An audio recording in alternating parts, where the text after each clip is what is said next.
Hi guys, welcome back or welcome to Switch to Life. This week, I actually asked my subscribers what they would like to see, and the response was very, confusing for a while because it was a tie. But in the end, Kung Fu Panda 4 was eventually outbeated by my opinions on How to Train Your Dragon live-action remake.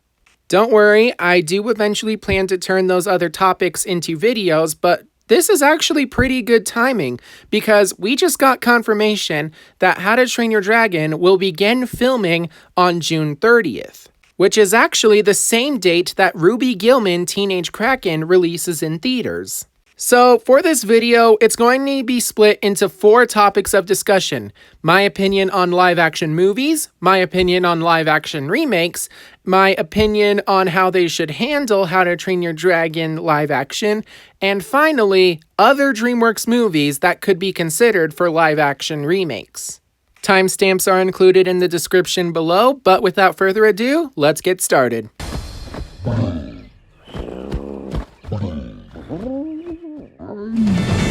Okay, so the first topic, my opinion on live-action movies. For the most part, I actually enjoy live-action movies. However, animated movies are my go-to. If you want to get my attention and you're a live-action movie, you either need to have a really good trailer or some nostalgia. For instance, Marvel, DC, Star Wars, or maybe even Disney. I'm just saying that if you're an animated film, you've probably got my attention. I'm not really a fan of the live-action Transformers movies. I'm definitely not a fan of the Teenage Mutant Ninja Turtle movies, but when Mutant Mayhem was given a trailer, I was hyped for this movie. In my opinion, animated movies are a higher art form, because with live-action movies, you could take the entire scene in one shot, one take, and that's it. It's done. But with animation, you have to do it frame by frame by frame, which goes to show the work and dedication that goes into making an animated movie, especially something as high quality as the How to Train Your Dragon films. And in my opinion, when you make an animated project into a live-action project, 1, it shows how great the animated project was, but 2, it's kind of a letdown because that makes it seem like animation is the weaker art form compared to live action, which is definitely not the case. With live action, it takes at least 1 year, maybe 3 months of filming to take care of this. But with animation, you're looking at a production cycle of 2 to 5 years. And that's if it's greenlit immediately after the original, which thankfully was the case with the How to Train Your Dragon trilogy. For instance, back when the first movie was being made, it was only supposed to be a one-time thing. But due to its success, it garnered a trilogy, and even when working on the second film, they knew that a third film was inevitable. And I agree with the director of How to Train Your Dragon 2. Why make a sequel if you're not gonna make a threequel? It makes 0 sense. But I'm getting a bit off topic. I'm not saying live-action movies is a bad way to release your movies. I'm just saying that in animation is much better. But when you do a live-action remake of an animated project, it's kind of a letdown because animation is the higher art form. And while that is just my opinion, that's also a lot of other people's opinions, especially when it came to the Disney live-action remakes, most of which are actually just cash grabs that don't have the heart, message, or anything that the original had that made them so special. I'm looking at you, Lion King. Sure, the first few Disney live-action remakes were great, but after a while, it just got super repetitive, and now most of them are frowned upon. I'm only somewhat interested in The Little Mermaid, and I haven't actually been excited for a live-action Disney remake since The Jungle Book or Pete's Dragon came out. When I first announced this back in February, or was it March? I don't know. When I first announced that there was going to be a live-action How to Train Your Dragon, one of my comments said the following: "Why, DreamWorks? Why are you making a live-action remake? You're supposed to be better than Disney. You destroyed them at the box office last year." That's talking about The Bad Guys and Puss in Boots: The Last Wish competing with the likes of Turning Red, Lightyear, and Strange World. 2 of which were bad movies, and 1 of which wasn't even registered as a good movie, despite it being a great movie. You can't do this to yourselves, let alone one of the greatest franchises you've ever made. Come on! I blocked out the person's name and picture for confidentiality, but I responded to the comment with, I agree. How to Train Your Dragon is my favorite franchise of all cinema. As fun as it would be to see a live-action remake, I'm also worried about what they will do with an image of the franchise. And I agree with my past self. How to Train Your Dragon is a great franchise, but I'm worried about what this live-action remake will do with the image of it. But now, let's talk about my opinion on how they should handle the How to Train Your Dragon live-action remake. Well, while we do know that it's going to start filming on June 30th, we don't actually know who the cast is, or really anything about the movie. What we do know is that it's being written by the same person who wrote the main How to Train Your Dragon film series, and it's being handled by Universal, which is, thankfully, the same company that handles Jurassic World. So they've handled animatronic and CGI reptiles thanks to the Jurassic World trilogy, so I feel confident that we'll get high-quality CGI animation for the live-action How to Train Your Dragon. So what would I want to see from the plot? Honestly, I think the following could happen. One of 2 possibilities. The first of which, and personally the one I want to see, is that it doesn't actually follow the movies, but instead it follows the books. Yeah, if you didn't know already, the How to Train Your Dragon movies are based off of a 12-book series by Cressida Cowell, and really, other than the character names, nothing is the same. What if I were to tell you that Toothless was a green little dragon the size of a house cat, maybe even smaller than that? Oh, and the dragons speak their own language called Dragonese, and Hiccup is the only person in the books who can understand it. Well, okay, not the only person, but he's like one of the few people. The thing is that the books and movies are so different that really, other than the character names, you wouldn't know one property is based off of the other, and even with the character names, you still may not know it. You could pick up a How to Train Your Dragon book, never have heard about the movie, and think, this is cool, they should make it into a movie. And then they make it into a movie, and you're like, okay, I'm pretty sure this says it's supposed to be based on a book, but I don't recall this book. The story of both the movies and the books are so good that I recommend you actually do both. However, the question is that, would this be successful? The problem is that the movies were so successful that the books are completely forgotten. 90% of the people I talk to don't even know the How to Train Your Dragon movies are actually based on books. And of those, 1% have actually read them. That's probably an understatement, but you know. So those who have actually read the How to Train Your Dragon books would be really happy to see the books make their way to the big screen. But those who haven't read the books and have only watched the movies will wonder, what the heck? They butchered How to Train Your Dragon. I mean, seriously, I'm not saying the story of the books is bad. It's really great. Recommend it. But the point of a live-action remake is that it's supposed to be something that's both unique from the original, but still recognizable from fans of the original. And the issue is, this is a remake of the movie, not a remake of the books. The movies were way too successful, and they have a much wider audience than the books do.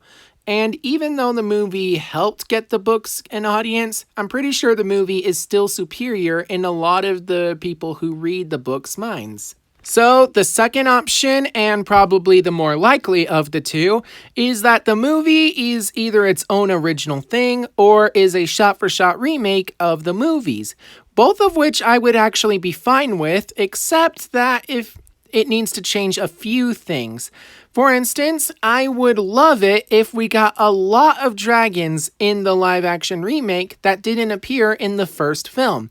There are so many dragons in the How to Train Your Dragon animated series, thanks to the TV shows and, well, the sequels, but they never made it into the original film simply because they weren't thought of at the time or budget.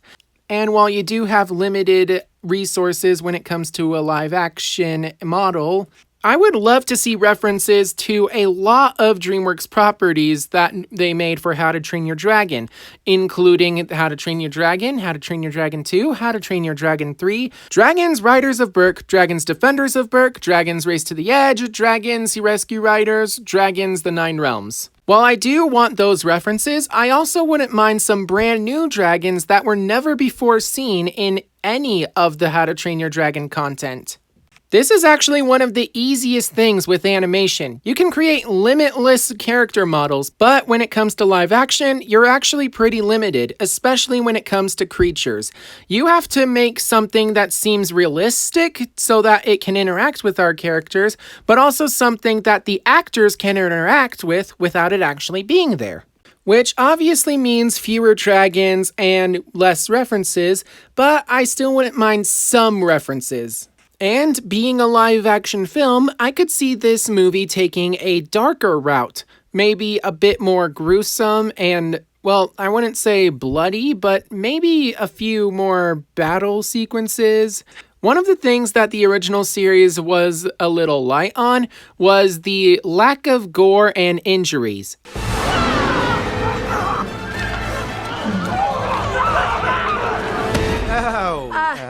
Are they giant? Well, yeah. Razor sharp teeth? Breathe fire? I suppose so. Claws? That'd be yes. What happened to your leg? No. I say this as the main protagonist is walking around with a prosthetic leg because his first one was bitten off by the dragon who was his best friend.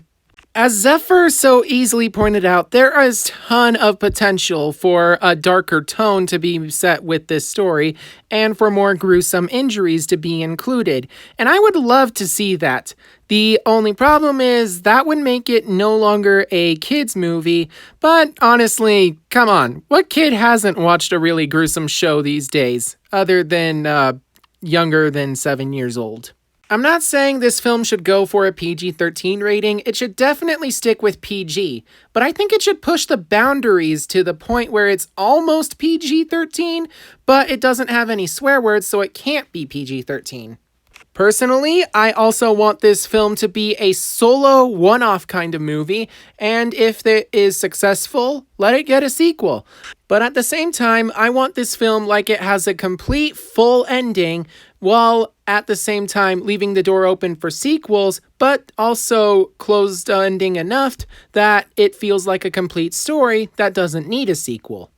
I'm probably overstaying my welcome, so now let's talk about other DreamWorks movies getting the live-action treatment. I guess it's just you and me, huh? No, just you. Huh? If you were to make DreamWorks do a lot of live-action movies, I think that you should stick to the following 3 rules. First, the movie has to be more than 10 years old, which means anything released prior to the Croods is not up for consideration. Also, it needs to be its own original thing, not a sequel or a spin-off. The second rule is that it needs to be a DreamWorks property, solely owned by DreamWorks. This means nothing that is based off something in the public domain, and nothing that is based on an Aardman property, including Chicken Run, Wallace and Gromit, and Flushed Away. And finally, and this is our most important rule, the movie needs to have human characters in the film. They don't need to be the main characters, but they do need to be present in the film. So, there you go. That is the list of the movies we are working with, including Madagascar, The Road to El Dorado, Over the Hedge, Shrek, B-Movie, Spirit Stallion and the Cimarron, Monsters vs. Aliens, Megamind, and Rise of the Guardians. I've rearranged the list so that it goes from my opinion, most likely to be remade into a live-action movie versus least likely to be remade into a live-action movie. A vast majority of this could be made with most of the characters being live-action, but some of the characters being motion capture suits, or maybe having trained animals on the scene like the case with Spirit Stallion of the Cimarron. I'm not sure how well these films would do if they were brought over to live action, but Shrek and Megamind would be pretty easy. Sure, you'd have to do some world building with Shrek, but the majority of the characters could be humans, while the main character is a motion capture suit or heavy makeup animation, like with How the Grinch Stole Christmas. However, this is assuming that DreamWorks wants to do live-action remakes. Okay, obviously they're doing it because of How to Train Your Dragon, but let's be honest. How to Train Your Dragon is just a really great property, and it makes sense to remake it into live action, especially because the main series is over. What with the third movie being the final installment in the entire franchise, except for The Nine Realms, which will eventually get its final season at some point in 2023 or 2024. In fact, it's already been renewed for Season 6, and it will be released on Peacock and Hulu on June 15th, bringing the series total to 39 episodes. I think it's actually a smart move, because this way, Universal and DreamWorks can keep making money off of How to Train Your Dragon without ruining the ending of How to Train Your Dragon 3. But other DreamWorks films should not be considered for live action unless they're not really planning to do anything with them. One film that I do not want to see is Shrek, especially because it would mean that DreamWorks would most likely drop Shrek 5 and a brand new revealed Donkey film to be in early development. But what do you guys think?